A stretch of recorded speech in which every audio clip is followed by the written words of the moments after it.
अस्सलामुअलैकुम and welcome back to my YouTube channel. कैसे हैं आप सब लोग? मैं उम्मीद करती हूँ आप सब लोग ठीक ठाक होंगे। सबसे पहले तो ईद मुबारक आप सब लोगों को। तो आज की इस वीडियो में मैं आपको बताऊंगी कि मैंने अपना ईद का डे किस तरीके से स्पेंड किया। तो आप लोगों को पता है, जैसा कि सुन्नत है कि ईद वाले दिन आप लोगों को सबसे पहले कोई ना कोई मीठी चीज़ बनानी चाहिए। और हम लोगों का तो त्यौहार है कि हम लोग सेवियाँ वगैरह इस तरह की चीज़ें बनाते हैं। तो मुझे तो मीठी चीज़ें इतनी पसंद नहीं है। आप लोगों ने मेरी जो ग्रॉसरी वाली शॉपिंग है उसमें आपने देखा होगा कि मैंने अपने लिए पेस्ट्रीज़ ली थी। तो ये मैं अपने हस्बैंड के लिए बना रही थी। इसमें मैंने ड्राई फ्रूट्स वगैरह, काजू थे, बादाम थे और हेज़ल नट्स थे, ये सब कुछ डाल के तो मैंने उनको सेवियाँ बना दी थी। ना तो बच्चे खाते हैं इतनी शौक से मीठा, और ना ही मुझे इतनी मीठे की डिशेस बनानी आती हैं। तो ये सिर्फ हस्बैंड के लिए मैं बना रही थी। तो सबसे पहले मैंने बनाई सेवियाँ रात के टाइम। इस टाइम रिंग लाइट चला कर तो मैंने बहुत मुश्किल से रात को सेवियाँ बनाई। मैं पहले एक दफ़ा तो बिल्कुल ही भूल गई थी कि मुझे, क्योंकि था ही नहीं कि मैंने खानी है। तो मैंने फिर उसे क्या कहते हैं सेवियाँ रेडी कर ली हैं। देख सकते हैं इसको मैंने सारे हेज़लनट्स लगा के इसको तैयार कर दिया। उसके बाद फिर मैंने सोचा कि ईद है तो ज़ाहिर सी बात है बच्चों को कुछ ना कुछ तो कॉन्सेप्ट बताना है कि भाई ईद होती क्या है। तो अब तो हम पाकिस्तान में नहीं हैं, तो मैंने थोड़ी सी ना ये झंडियाँ टाइप नहीं होती ईद मुबारक की, ये ली थी। साथ चांद सितारा इस तरह ये बना हुआ था, सारा ग्लिटरी वाला था, ये मैंने ले लिया। मैंने सोचा थोड़ा सा घर डेकोरेट कर दूँगी ताकि बच्चे उठेंगे खुश होंगे, उनको पता चले कि ईद वाले दिन हम क्या क्या कुछ करते हैं, ड्रेस वगैरह पहनते हैं, सारा कुछ ना। तो इस तरीके से मैंने अपने लॉन्च के अंदर ना थोड़ी सी ये लगा कर, तो मैंने कहा चलो वो लोग उठेंगे सुबह उठ के बहुत ज़्यादा खुश होंगे और देखेंगे, उनको पता चले कि ये एक इस्लामिक त्यौहार है और हमें इसको मनाना होता है और इसको सेलिब्रेट वगैरह कैसे करते हैं। तो मैंने सारा दिन, मैं बिल्कुल अच्छे मूड में नहीं थी, तो मैंने लेकिन फिर भी अपने बच्चों के लिए सारा दिन मैंने सारी प्रिपरेशन वगैरह की कि ताकि वो देखें तो उनको खुशी हो, ना कि मेरे मूड ऑफ होने की वजह से उनका भी मूड ऑफ हो जाए। तो आप देख सकते हैं कितना कोई प्यारा लग रहा था ना। शायद लाइटिंग इतनी ज़्यादा क्लियर नहीं थी, लेकिन ये कि बहुत खूबसूरत लग रहा था। और बच्चे तो उठ के सुबह इतना खुश हुए थे और सोच रहे थे कि वो पता नहीं ये क्या नई चीज़ है। फिर ये करने के बाद फिर मैंने सोचा कि अब मेहंदी तो है नहीं है, तो मैं ऐसा करती हूँ, मेरे पास ना ये मैंने लिए थे स्टिकर्स, लिए थे ये मेहंदी स्टिकर्स होते हैं। ये मैंने, आपने मेरी शॉपिंग की वीडियो में देखा होगा, मैंने ऑल्डो से लिए थे। वैसे आपको रैंडम शॉप से भी मिल जाते हैं, लेकिन वहाँ पे सेल में सस्ते लगे हुए थे तो मैंने ये वहाँ से ले लिए। मुझे वैसे लगाने नहीं आते थे और मुझे यही था कि ये नहीं चिपकेंगे, लेकिन मैंने ना इनको लगा कर मैंने कहा चलो ट्राई करते हैं, क्योंकि मेहंदी तो है नहीं है तो चलो इनके साथ ही गुजारा कर लेते हैं। तो मैंने इसको प्रेस लगाया पहले अपने हाथ के ऊपर, इसके ऊपर से ट्रांसपेरेंट स्टिकर था वो उतार कर तो लगा कर फिर गीले कपड़े के साथ इसको प्रेस किया। और मुझे बिल्कुल उम्मीद नहीं थी कि लगेगा, मुझे यही था कि यार ये वही गंदा आधा स्टिकर लग गया आधा नहीं लगा तो ये ऐसे ही होगा। तो मैंने प्रेस करने के बाद मैंने उतारा और मेरा दिल धक धक कर रहा था। और ओ माय गॉड, ये इतना प्यारा लग रहा था। आप देख सकते हैं कितना क्यूट सा टैटू है ये बन गया। और मुझे समझ नहीं आ रही थी एक्चुअली, ये डिज़ाइन इस तरह के थे सारे कि समझ ही नहीं आ रही थी कि मैं कौन सा लगाऊं। फिर मैंने बीच में से 2-3 डिज़ाइन काट के तो मैंने इस तरह करके लगा लिया और मैंने कहा चलो जी मेरी मेहंदी ऑलमोस्ट हो गई है। क्योंकि जो दूसरी मेहंदी होती है वो तो ऑब्वियसली बात है आप डिफरेंट स्टाइल से लगा सकते हो। उसके बाद जी हमारी छोटी मैडम है हमारे घर की, ये उठी। इनको मैंने रात को बताया हुआ था कि बेटा भाई आपने उसे क्या कहते हैं सुबह उठ के न्यू ड्रेस पहनना है। उस बेचारी को पता नहीं था, उसने उठ के न्यू ड्रेस पहन लिया। जब उसने मेरे हाथ पे ये मेहंदी लगी देखी, उसने कहा कि मम्मा आप इतनी ब्यूटीफुल लग रही हो, मुझे भी आप प्यारा सा तैयार करो। तो फिर मैंने इसको बिठाया और आप सोच सकते हैं मैंने इस टाइम इसको इतनी मुश्किल यहाँ पे हैंडल किया था ना कि ये मुझे पता है। मूसा जो है उसकी तो मैं वीडियो बना नहीं सकती, क्योंकि वो तो शहजादे साहब है ना और उनको काबू करना तो बहुत ही मुश्किल है। तो जोहा को जब इस तरह रेडी वगैरह करना हो ना तो ये बड़ी एक्साइटेड होती है और हर बात मानती है। तो मैंने इसको बिठा कर, बिल्कुल भी मेरे जहन में ये हेयर स्टाइल नहीं था, मैंने इसके बालों का हेयर स्टाइल बनाया। मैंने कहा मैं आपको बहुत ब्यूटीफुल सा तैयार करूँगी, मम्मा से भी ज़्यादा ब्यूटीफुल लगोगी, वैसे भी आप प्रिंसेस हो हमारे घर की। तो ये बड़ी खुश होकर बैठ गई। तो फिर मैंने इसके, ये ना बहुत सिंपल सा हेयर स्टाइल है, अगर आप सारे बालों में भी इसको करोगे ना ईद वाले दिन तो बहुत ही कोई अच्छा लगेगा, क्योंकि इसको बाल खुले रहने का शौक़ है तो इसलिए मैंने सारे बालों में नहीं किया। आपने थोड़े थोड़े गैप से पोनियाँ करके तो वो उनको दरमियान से ना आपने उसके अंदर डाल देना है। अब मुझे एक्सप्लेन नहीं करना आ रहा, आई थिंक आपको वीडियो में समझ आ गई होगी। आप सारे बाल बंद करके बड़े बालों में भी ये बनाएंगे हेयर स्टाइल तो ये बहुत ज़्यादा अच्छा लगेगा ईद वाले दिन। तो अब मैंने इसके बालों में ऊपर से पिन्स लगा दी, क्योंकि इसके बाल आगे से काफ़ी छोटे हैं तो फिर इसकी बाल बाहर निकल आते हैं। पहले मेरा तो प्रोग्राम था मैं इसके सारे बालों में बनाऊंगी, लेकिन इसको बाल खुले रहने का शौक़ था तो मैंने कहा चलो मैं इस तरह करके बना देती हूँ। अब आप क्लोज़अप देख सकते हैं कितना प्यारा इसका हेयर स्टाइल लग रहा था। फिर इसको मैंने, ज़ाहिर सी बात है ईद चूड़ियों के बगैर कैसे हो सकती है, मेरे पास तो चूड़ियाँ थी नहीं, तो मैंने तो इसलिए छोटा सा ब्रेसलेट ही पहन लिया था। तो इसको ये चूड़ियाँ इसकी शादी, इसकी खाला की शादी की पड़ी हुई थी, तो वो पहले तो इसको पूरी थी, लेकिन अब ईद वाले दिन पहनाया तो इतनी मुश्किल से इसके हाथ के अंदर पड़ रही थी, मुझे समझ ही नहीं आ रही थी कि मैं इसको कैसे पहनाऊँ। तो फिर जैसे तैसे करके मैंने इसको आराम आराम से पहनाई, और वो भी मैडम टांग पे टांग रख के आराम से बैठी हुई थी और कह रही थी मामा मुझे प्यारा सा तैयार करेंगी। तो फिर मैंने इतनी मुश्किल इसको चूड़ियाँ डाली, मेरे बिल्कुल भी जहन में नहीं आ रहा था, क्योंकि मुझे था कि यार ये तंग करने लग पड़ेगी तो मेरे से वीडियो शूट नहीं होगी। मेरे भी जहन में नहीं आया कि मैं लोशन लगा लेती, चलो इजीली पड़ जाती। तो फिर बड़ी मुश्किल से मैंने इसको चूड़ियाँ वगैरह डाल दी। दूसरी स्टील वाली थी, वो तो ईजीली इसके हाथ के अंदर चली गई थी, उसमें इतना प्रॉब्लम नहीं हुआ। तो अब दोनों हाथों में मैंने चूड़ियाँ डालनी, शुक्र है सारा दिन इसको चूड़ियों का बहुत शौक है। अक्सर ऐसे होता है कि बच्चे होते हैं चूड़ियाँ उतार के थोड़ी देर बाद फेंक देते हैं, लेकिन इसको बहुत शौक है, ये नहीं उतारती। तो बड़ी ये खुश हुई। उसके बाद अब मैडम ने देख लिया था मेरे हाथ पे टैटू लगा हुआ, अब ये सिलेक्ट कर रही थी कि मामा ये वाला फ्लावर लगा दें, आप ये वाला हार्ट लगा दें, और ये सब कुछ लगा दें, मामा सारा कुछ ही लगा दें। फिर मैंने कहा नहीं नहीं आप छोटी हो, तो पहले मैंने इसके हाथ का साइज़ चेक किया कि मैं देखूँ कौन सा टैटू इसके हाथ के ऊपर पूरा आएगा। फिर मैंने ये अंदर से ये जो छोटा सा था, लंबी सी बेल सी थी, मैंने ये निकाली, मैंने कहा ये तो आ ही जाएगी। और फिर एक ये अंदर से एक और छोटा सा डिज़ाइन, जो जो मैंने अपने लगाए थे ना ऑलमोस्ट मैंने वही निकाले थे। एक छोटा वाला ये सिल्वर कलर का फ्लावर था, ये निकाल लिया था। तो मैंने कहा वैसे भी छोटे छोटे हाथ है तो मैं लगा दूँगी, खुश हो जाएगी, एक एक हाथ पे लगा दूँगी, दूसरा दूसरे हाथ के ऊपर लगा दूँगी। तो इसके ऊपर भी मैंने इसी तरह इसको इसके हाथ के ऊपर रख कर, तो मैंने इसको भी इसी तरीके से प्रेस किया जैसे मैंने अपनी को किया था। पहले तो मुझे लग रहा था कि इसके हाथ के ऊपर ये टैटू पूरा ही नहीं आएगा, क्योंकि बहुत पतला सा छोटा सा हाथ है। तो पहले मैंने कहा नहीं आएगा, लेकिन मैंने कहा चलो ट्राई करके देखते हैं। वैसे नीचे से तो लग रहा है कि आ ही जाएगा, क्योंकि मेरे ही वह मुश्किल पूरा आया था। फिर मैंने थोड़ा सा पीछे करके लगा दिया कि ताकि अगर थोड़ा सा बाजू के ऊपर भी आ जाए तो चलो खैर है। तो जुहा तो इतनी खुश थी ना कि उसको था कि बस मुझे ये था कि बस इसके अच्छा लग जाए। तो मैंने, आप यकीन करें, जब मैंने इसका ये स्टिकर ऊपर से उतारा, वो इतनी एक्साइटेड, इतनी खुश थी, इतनी खुश थी कि मैं आपको बता नहीं सकती कि मम्मा ये इतना प्यारा लग रहा है। वो तो उसको हाथ को हिला ही नहीं रही थी, उसको लग रहा था कि जिस तरीके से हम मेहंदी लगाते हैं ना, तो मेहंदी लगाने के बाद आपने हाथ नहीं हिलाने होते, तो उसको ऐसे ही लग रहा था कि अगर मैंने हाथ हिलाया तो मेरी सारा, उसे क्या कहते हैं, मेरी सारा हैंड ख़राब हो जाएगा।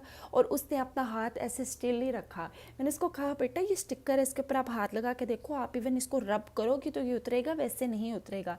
लेकिन उसको शायद पता नहीं क्या उसके जहन में आ रहा था कि मैं, मतलब मेरे ख़राब ना हो जाए, मेरा ड्रेस ना ख़राब हो जाए। तो फिर मैंने उसको बड़ा समझाया, लेकिन आपको पता ही है बच्चे तो अपनी मर्ज़ी करते हैं। तो फिर मैंने दूसरे हाथ के ऊपर भी लगा दिया, और अल्लाह का शुक्र है दूसरे हाथ के ऊपर भी लग गया। आप देख सकते हैं कितना कोई प्यारा लगा।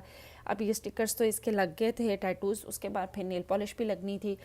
इसका नेल पॉलिश मैंने रेड कलर की इसके लिए ली थी, लेकिन वो पता नहीं कहाँ मुझे मिली नहीं, मैं इतना ढूंढ ढूंढ के पागल होगी। फिर ये H&M की ग्लिटरी थी नेल पॉलिश थी, ट्रांसपेरेंट, और अंदर थोड़ा थोड़ा ग्लिटर था। फिर मैंने इसको ये लगा दी, क्योंकि मिनी सो की भी है मेरे पास, लेकिन मिनी सो की ना पील ऑफ है, तो वो इसको बड़ा मज़ा आता है। ये थोड़ी थोड़ी बाद उतारती जाती है और आके कहती है कि मामा जी मेरे फिर लगा दो। तो मैंने कहा मैं ऐसी लगाऊँ जो उतरे ना और ये सारा दिन मुझे डिस्टर्ब ना करे। तो अब आप क्लोज़अप देख सकते हैं छोटे छोटे हाथों के ऊपर कितना कोई प्यारा लग रहा था नेल पॉलिश भी। और दूसरे हाथ के ऊपर तो इसको फ्लावर बहुत ही पसंद आया था, ये वाला हाथ इसको सबसे ज़्यादा पसंद आया था। मैंने कहा चलो ठीक है, शुक्र है आप खुश हो गई हो। और पहली दफ़ा मुझसे राज़ी हो गई कि मम्मा ने मुझे प्यारा तैयार किया, क्योंकि इसको हमेशा होता है कि आप खुद अच्छी लग रही हो, मैं अच्छी नहीं लग रही। तो उसके बाद अब आप देख सकते हैं इसका ड्रेस घूम के दिखा रही थी कि मम्मा देखिए मैं प्यारी लग रही हूँ ना। मैंने कहा हाँ जी भी बेटा आप बहुत ही ज़्यादा प्यारी लग रही है, बार बार हाँ मम्मा मेरे हैंड्स की भी पिक्चर बनाओ। तो ये होगी रेडी। फिर इसके बाद मैंने सोचा अब मैं क्या करूँ, अब ईद मुबारक कर लेते हैं। तो ईद मुबारक के लिए मेरे पास तो कोई था नहीं सिवाय मेरे हस्बैंड और बच्चों के, उनको तो मैं मिल चुकी थी। मैंने सोचा कि चलो मैं अपने परिंदों को ईद मुबारक कह देती हूँ। इनको मैंने ईद मुबारक कहा, इनको मैंने दाना डाला। आप लोग अक्सर मेरी इंस्टा पे वीडियोस देखते होंगे कि मैं दाना वगैरह डालती होती हूँ। आप लोगों को मैं यही कहूँगी कि अगर आप 10 रुपये या 5 रुपये भी सदका देना चाहते हैं, आप सदका देना शुरू कर दें। आपके ज़िंदगी के इतने मसले हल होना शुरू हो जाएंगे ना कि आपको समझ ही नहीं आएगी कि कहाँ से इन मसलों का रास्ता निकल रहा है। तो आप देख सकते हैं छत के ऊपर अक्सर ये परिंदे वगैरह हैं, अक्सर रोज़ सुबह इनको पता है कि मैं दाना डालती हूँ, ये रोज़ इस तरह वेट कर रहे होते हैं। तो अब ये वाला पिजन उड़ के आके ना AC के ऊपर बैठ गया था। फिर मैंने विंडो बंद कर दी और ये साहबजादे आ गए। इन्होंने भी मुझे कहा कि भाई आपने ईद मुबारक कहा है तो हम भी कहते हैं। अब ये देखिए दोनों ना लड़ाई करने लग पड़े थे। अक्सर ऐसे होता है, एक आके खाता है तो वो कहता है कि भाई मैं तो चौधरी हूँ, मैंने ही सारा खाना है। तो ये अक्सर कोई एक बादशाह होता है ना, तो वो आके दूसरों को मारता है कि सारा मैं खाऊंगा। तो फिर ये आ गए लगे थे, 1-2 करके सही। देखें आप, देखा आपने कैसे इसने इसको मारा है, लेकिन वो भी शायद तगड़ा था, उसने कहा मैं भी इधर ही बैठा रहूँगा, तो ये बैठ के दाना खाने लग पड़े। मैंने सोचा चलो अब थोड़ा सा ख़ुद भी रेडी हो जाते हैं।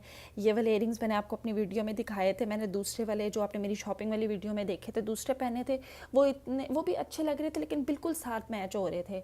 तो मैंने सोचा चलो ग्रीन पहन लेते हैं ज़रा पिंक के साथ, अगर पिंक यहाँ पे गोल्डन हो जाएंगे तो बिल्कुल साथ मैच हो जाएगा, तो ऐसा करते हैं ग्रीन पहन लेते तो थोड़ा डिफरेंट लगेगा। फिर मैंने रिंग शिंग भी हाथों के ऊपर पहनी और मैं आपको अपना टैटू भी दिखा रही हूँ, देखिए मेरा कितना खूबसूरत लग रहा है। रिंग शिंग पहन ली, मैंने कहा ज़रा थोड़ी सी मैं भी शशके मार लूँ, और तो कोई है नहीं है दिखाने के लिए, आप लोग ही हैं जिनको मैंने अपनी तैयारी दिखानी है।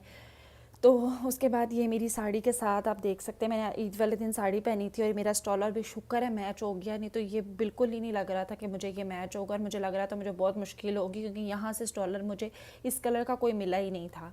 फिर मैंने हाथ के ऊपर वॉच पहनी, साथ मैंने आपको दिखाई थी।